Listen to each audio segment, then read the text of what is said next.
pour cette interview éco, Johan. C'est Bruno Millienne, député MoDem des Yvelines et co-rapporteur de la mission Flash sur les mesures d'accompagnement de la création des ZFE, zones à faible émission, ces zones où la circulation des véhicules polluants est limitée. Bonjour Bruno Millienne. Bonjour. Alors depuis début septembre, 10 métropoles, dont dernièrement Rouen, viennent de mettre en place ces fameux ZFE. Objectif, atteindre 45 métropoles d'ici 2025. En quoi cela consiste concrètement ? Concrètement, ça consiste à faire baisser la pollution de l'air. Là, on ne parle pas que de gaz à effet de serre. Il faut aussi travailler sur les NOx et sur les particules fines. Et donc, l'idée, c'est de faire baisser dans les métropoles la pollution de l'air. C'est une mesure de salubrité publique, de santé publique. Donc voilà, après, il faut l'organiser. Et en tant que député, vous êtes co-rapporteur d'une mission Flash sur les zones à faible émission et vous mettez en avant ce chiffre. En 2025, 44% de la population française sera concernée par ces ZFE dans les métropoles de plus de 150 000 habitants. Alors, est-ce que cela veut dire que conduire en ville sera bientôt un luxe réservé à ceux qui ont les moyens ? Alors, c'est bien le problème parce qu'on s'est aperçu lors de cette mission que intra-ZFE, finalement, vous n'avez pas de problème. En général, il y a des transports en commun et vous pouvez effectivement vous passer assez facilement de votre voiture.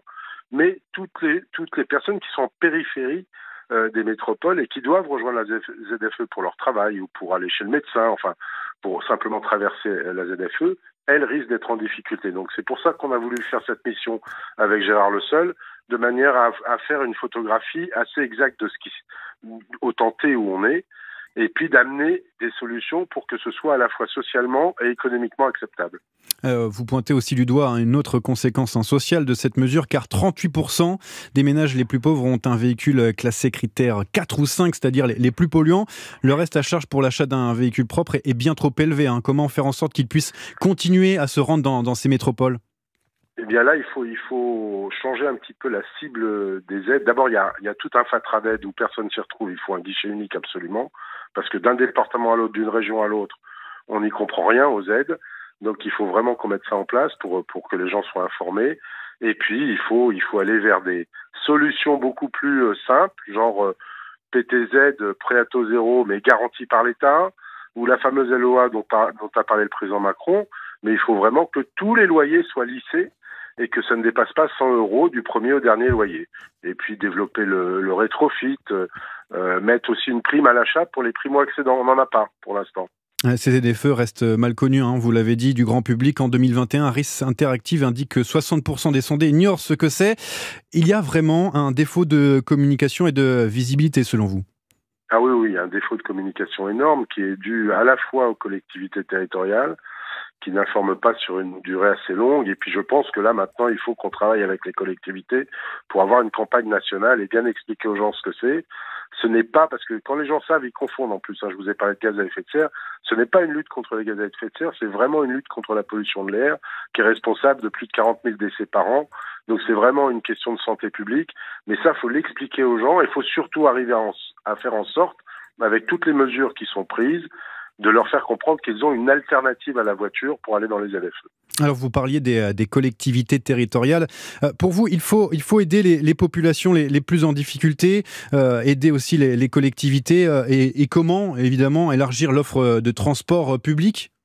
Alors il y a plusieurs niveaux. Vous voyez que les niveaux qui concernent le rail, par exemple, si vous prenez les RER métropolitains, tout ça, ça prend du temps. Ça coûte beaucoup d'argent et ça prend du temps. Il y a des solutions un petit peu plus simples, le covoiturage, mais aussi les bus express. Moi qui suis en Île-de-France, vous avez la 14 Express, par exemple, qui fait Mantes-La Défense, qui a commencé à un aller-retour par jour et qui aujourd'hui est à un aller-retour par heure.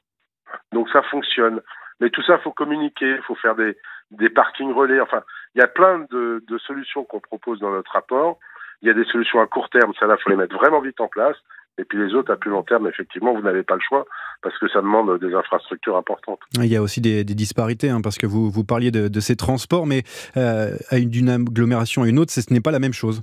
Absolument. Vous avez par exemple dans la métropole de Marseille, les 2e et 3e arrondissements qui sont les arrondissements les plus précaires et qui sont au milieu de la ZFE, qui eux n'ont pas de transport en commun, par exemple. Donc il va falloir trouver d'autres solutions pour ces gens-là. Mais c'est pour ça aussi qu'on veut mettre en place un comité national de suivi des ZFE, de manière à ce que les bonnes pratiques soient partagées entre tous, et peut-être créer quand même une espèce d'harmonisation entre les différentes ZFE, parce que des fois, ça peut poser problème quand vous êtes dans un rayon où les ZFE sont assez proches les unes des autres, avec des interdictions différentes. Là, ça peut poser un vrai problème. Un portail unique. Donc, merci Bruno Millienne, député MoDem des Yvelines, d'avoir été avec nous pour parler de ces ZFE sur Europe 1.